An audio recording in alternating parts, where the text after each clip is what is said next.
कबीर जी ने कहा है कि रसरी आवत जात के सिलफल पड़त निशान, करत करत अभ्यास रत जड़मत हो सुजान। कि अगर किसी कार्य को हम बार बार करते हैं तो एक बार वो हमारे जो नित्य कर्म का हिस्सा बन जाता है। जब वो हमारे नित्य कर्म का हिस्सा बन जाता है, संस्कार का हिस्सा बन जाता है, तो ये मतलब नहीं रखता है कि हम रोगी से बात कर रहे हैं, अपने परिवार के सदस्य से बात कर रहे हैं, अपने छोटे से बात कर रहे हैं, अपने से लोअर स्तर के कर्मचारी से बात कर रहे हैं, या फिर अपने वरिष्ठ अधिकारी से बात कर रहे हैं। वही संस्कार और अच्छा व्यवहार हमारे हर एक के साथ व्यवहार में परिलक्षित होता है। सभा में उपस्थित प्रबुद्धजनों, इसके लिए मैं माननीय मंत्री जी का अपने हृदय तल की गहराइयों से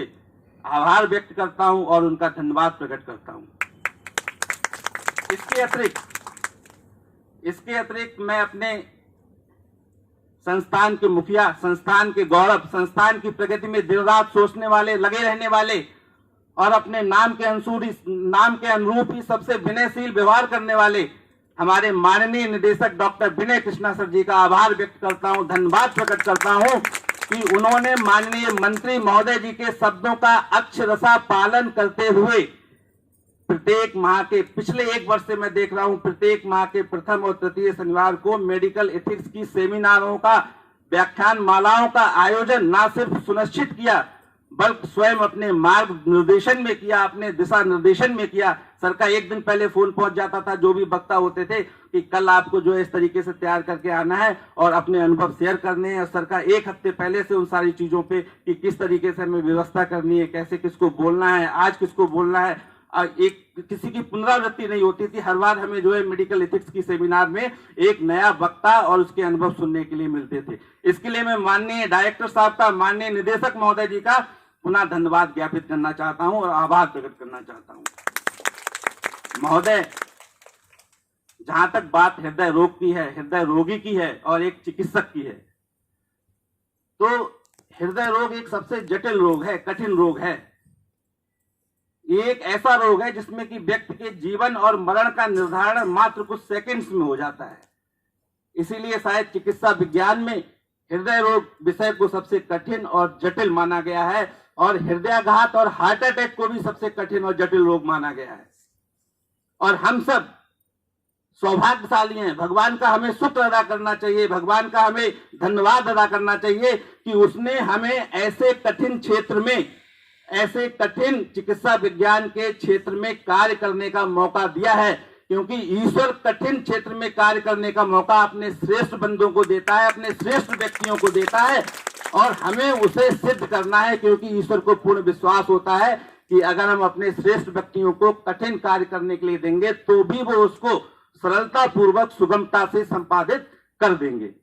तो इसके लिए हमें परमपिता परमेश्वर का धन्यवाद अदा करना चाहिए और उसकी जो भावनाएं हैं, उसने जो हमें कार्य दिया है, उसको हमें पूर्ण तरीके से निभाना चाहिए। रोगियों के साथ हमारे संबंध अच्छे होने चाहिए, आचार से, विचार से, व्यवहार से, वाणी से और कर्म से भी अच्छे होने चाहिए। ये नहीं कि बातें तो हम बहुत मीठी मीठी करें लेकिन इलाज में हम अकर्मण्य हो। हमारी नॉलेज भी अच्छी होनी चाहिए और हमारे व्यवहार का, वाणी का और तरीका भी जो है बहुत अच्छा होना चाहिए। महोदय, अगर किसी के घर में, खासतौर से अगर किसी कमाऊ व्यक्ति को या जो व्यक्ति उस परिवार का कमाऊ सदस्य होता है या मेन सदस्य होता है, उसको हार्ट अटैक पड़ता है, तो वो हार्ट अटैक सिर्फ उस व्यक्ति को ही नहीं पड़ता है बल्कि उस परिवार की हस्ती खेलती गृहस्थी की आर्थिक व्यवस्था, आर्थिक बजट को भी हार्ट अटैक पड़ता है। उस व्यक्ति की पत्नी के सपनों को भी हार्ट अटैक पड़ता है। उस व्यक्ति के बच्चों के सुनहरे भविष्य को भी हार्ट अटैक पड़ता है और उस घर में बैठे हुए बूढ़े माँ बाप की बुढ़ापे की सहारे की लाठी को भी हार्ट अटैक पड़ता है। और महोदय, ऐसे व्यक्ति से ये उम्मीद करना कि वो हमारे साथ नैतिक आचरण करे, बहुत अच्छा व्यवहार करे, ये बिल्कुल बेईमानी है। मैं तो कहूंगा बेईमानी नहीं बल्कि हमारी तरफ से मूर्खता है। वो सभी व्यक्ति पहले से ही व्यथित होते हैं, दुखी होते हैं, परेशान होते हैं, निराशा के माहौल में होते हैं और वो हर चीज को सशंकित, भय के साथ, संशय के साथ देखते हैं। ईश्वर के ऊपर से उनका विश्वास उठ चुका होता है। तो अगर ऐसे समय में जब हम उनसे व्यवहार करते हैं, अच्छा व्यवहार करते हैं, बाणी से अपने मृदु वचन बोलते हैं, हमारे व्यवहार में सौम्यता होती है, भावनात्मक संवाद होता है हमारा उनसे, और फिर जब हम उनका इलाज करते हैं, इलाज की पूरी प्रक्रिया, चाहे वो मौखिक सहमति से लेके लिखित सहमति हो, और कोई भी प्रोसीजर्स हो, चाहे एंजियोग्राफी हो, चाहे ओपन हार्ट सर्जरी हो, उस सभी ऑपरेशंस के पूरे प्रोसीजर्स के बारे में हम उन्हें पूरा डिटेल से समझाते हैं, उनको सौहार्दपूर्ण वातावरण में उस प्रक्रिया में शामिल करते हैं। और फिर जब वो रोगी जो है हमारे इलाज से, हमारे उपचार से, हमारे व्यवहार से प्रसन्न होता है और हमारे उपचार से स्वस्थ होकर एक नया जीवन लेता है, नया जीवन पाता है, तब महोदय उसके चेहरे पे जो खुशी देखने लायक होती है उसका कोई कीमत नहीं होती है, उसका कोई मूल्य नहीं होता है। और ऐसे व्यक्ति हमें भगवान के बाद दूसरा दर्जा नहीं, बल्कि भगवान के बराबर का दर्जा भी देने के लिए तैयार होते हैं। महोदय, हमें ये पूरी कोशिश करनी चाहिए कि हमारी वाणी संयमित हो, मृद हो, हमारा व्यवहार अच्छा हो, हमारा आचरण बढ़िया हो। मेरा ये मानना है, जो कि मैंने अपने बुजुर्गों से सुना है और यहाँ पर भी अपने वरिष्ठ लोगों से सीखा है, कि आपका असली संस्कार और असली आचरण या असली व्यवहार वो नहीं होता है जो आप अपने से समर्थवान के साथ सामने करते हैं या जो अपने से बड़े व्यक्ति के सामने करते हैं। हो सकता है उसके पीछे आपकी मजबूरियां हों, लेकिन आपका असली संस्कार, असली व्यवहार, असली आचरण तब परिलक्षित होता है जो आप अपने से निम्न स्तर के व्यक्ति के साथ करते हैं, अपने से कम समर्थवान के साथ करते हैं और उस व्यक्ति के साथ करते हैं जो कि आपके पास अपने किसी कार्य को लेकर समय की मार से, मजबूरी की वजह से आया हुआ है। तो उस समय जो आप उसके साथ संस्कार अपने परिलक्षित करते हैं, वही आपके असली संस्कार होते हैं। महोदय, मेरा मानना है, मेरा मत है कि इस जीवन में हमें अपने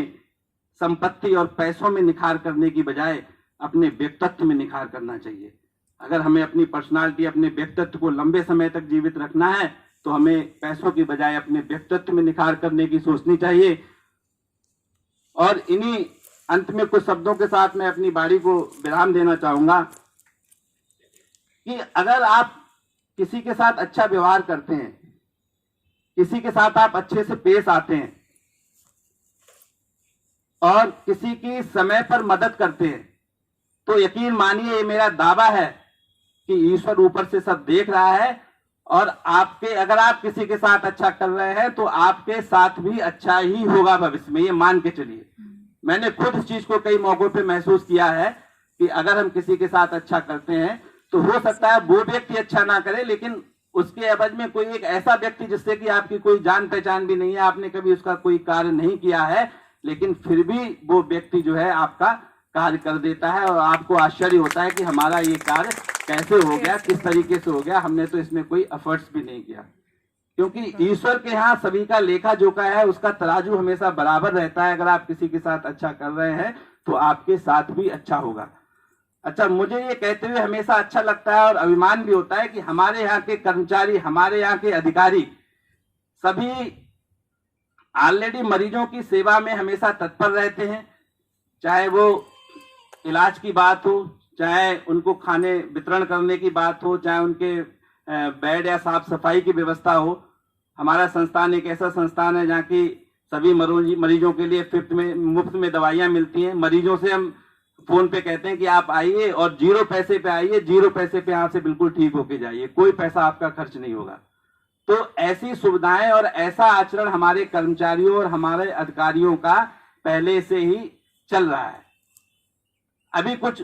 दुखद घटनाएं भी हुई जिनमें कि हमने देखा कि हमारे कर्मचारी जो है और अधिकारियों ने अपने जान की परवाह ना करते हुए सभी रोगियों को सकुशल बचाया और उनकी जानें बचाई। बाद में मुझे संज्ञान में आया कि मरीजों की जान बचाते समय इवन हमारे कुछ कर्मचारी चुटिल भी हो गए थे और 1-2 लोगों के फ्रैक्चर्स भी आए थे, लेकिन फिर भी उन्होंने तन्मयता के साथ रोगी हित को सर्वोपरि दी, रोगी हित को प्राथमिकता दी कि ऐसा ना हो कि किसी रोगी को कुछ हो जाए जिससे कि हमारे संस्थान की आन मान शान में आँच आए। तो ये इसका एक जीता जागता उदाहरण है जो हमारे यहाँ के कर्मचारियों और अधिकारियों में देखने को मिलता है और ये बहुत ही अच्छी बात है। अंत में मैं ये कह के अपनी बात समाप्त करना चाहूंगा कि आपके जाने के बाद जो लोग आपको याद करेंगे वो इस चीज से याद नहीं करेंगे कि आपने कैसे कपड़े पहने थे, आप कैसे चलते थे, कि आपने कौन सी घड़ी पहनी थी, लोग आपको इससे याद करेंगे कि आपका व्यवहार उनके साथ कैसा था, मृदु व्यवहार था या कट व्यवहार था, और वही आपके व्यक्तित्व को, आपकी पर्सनालिटी को लंबे समय तक जीवित रखेगा। तो इसीलिए मेरा मानना है और सबसे निवेदन भी है, और आप लोग सब करते भी हैं, कि हमें हमेशा अपने आचरण में, अपने व्यवहार में, अपने संस्कार में, अपने कार्यशैली में सुधार करने की गुंजाइश रखनी चाहिए। क्योंकि जैसा मैं पहले भी कहता रहा हूं कि एक सुधरे हुए व्यक्ति में भी हमेशा सुधार की गुंजाइश होती है, और ये मेडिकल एथिक्स की सेमिनार्स की पुनरावृत्ति भी इसी पर्पज से, इसी उससे रखी गई है कि बार बार इनको हमें करना है, जिससे कि हमारे जो व्यवहार है, जहां भी हमसे गलतियां रह जा रही हैं, उनमें हम सुधार करें और अपने को और भी ज्यादा निखारें, बेटर से हम अपने को बेस्ट बनाएं। धन्यवाद।